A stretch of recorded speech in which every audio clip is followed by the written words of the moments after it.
So the first bit of our marinade we've got in here, I'm feeding 5 of us. I've got 12 chicken thighs with the skin and the bone removed. You can get them in any supermarket.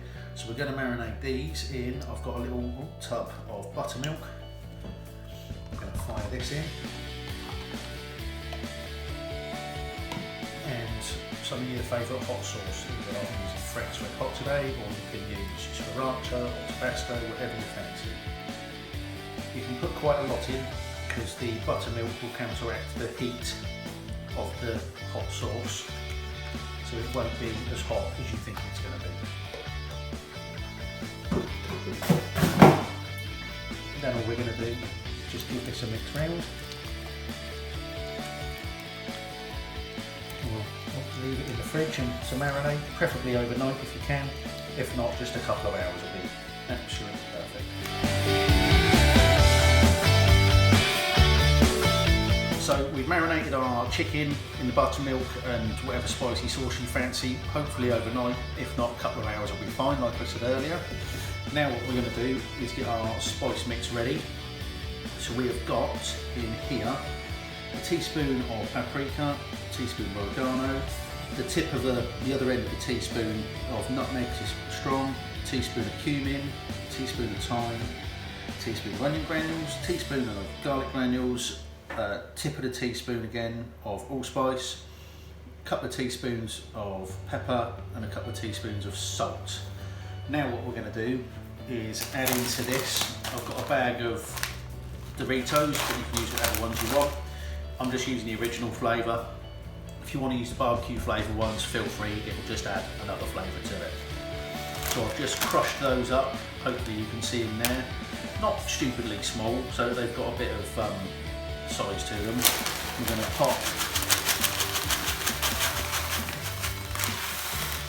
about half the bag in there. Then we're going to add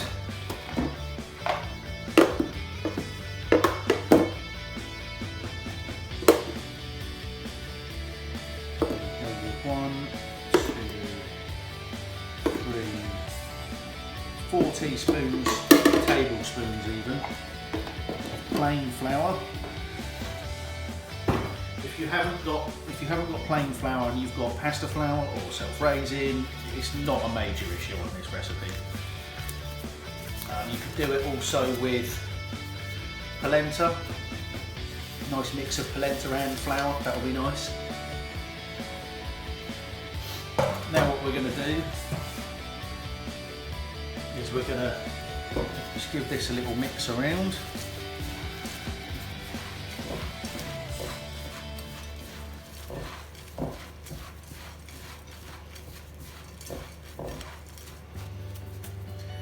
I've got gloves on for this because it gets proper messy.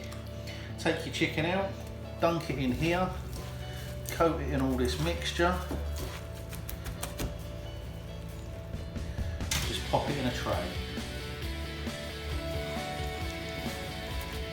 And just repeat that with all of it. And then what you should end up with are all your pieces of chicken nicely coated on both sides. It's not the prettiest looking thing at the moment, but once it's been through the fryer, it will be. So what I'm going to do now, I've got a deep fat fryer, so I'm just going to go and give these a couple of minutes just to get a bit of colour on them, and then we'll pop them through the oven to finish cooking. If you haven't got a deep fat fryer, get a shallow pan, frying pan, put a centimetre of oil in there, get that nice and hot. Use your probe if you've got one, you want it around about 180 degrees Celsius. Give them a bit of colour, drain them, and then we'll cook them in the oven and finish them off.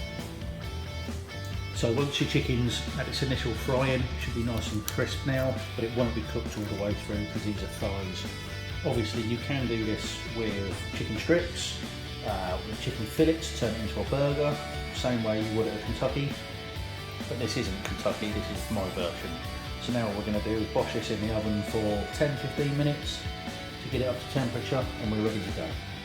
So here we go, the end product after 10 minutes in the oven.